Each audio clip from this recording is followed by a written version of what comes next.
पूरी दुनिया में अल्हम्दुलिल्लाह दीनी मदारिस हैं, दारुल देवबंद का फैज़ है। और जिन जिन मुल्कों में मैं गया हूँ मैंने उनमें मदारिस देखे हैं और 55 से 60 मुल्कों में गया हूँ और उन तमाम में आपके मदारिस के पढ़े हुए उलमा ने मदारिस कायम किए हैं।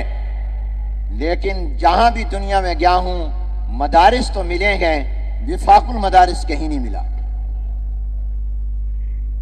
हमारा इल्मी मरकज दारुल देवबंद है। हिंदुस्तान में बड़ी तादाद में मुसलमान हैं, यहां से ज्यादा मदारिस भी हैं, लेकिन वहां भी विफाकुल मदारिस नहीं है। बांग्लादेश में मदारिस हैं मगर वहां भी एक ऐसा मजबूत विफाकुल मदारिस नहीं है। बरतानिया में मदारिस है, अमेरिका में है, साउथ अफ्रीका में है और दुनिया के मुल्कों में इंडोनेशिया मलेशिया में भी है, मगर मदारिस हैं, विफाकुल मदारिस नहीं है।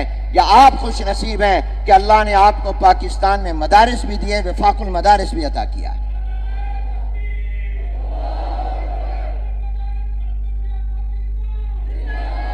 आपकी आवाज जो है वो जिंदा लोगों की तरह होनी चाहिए।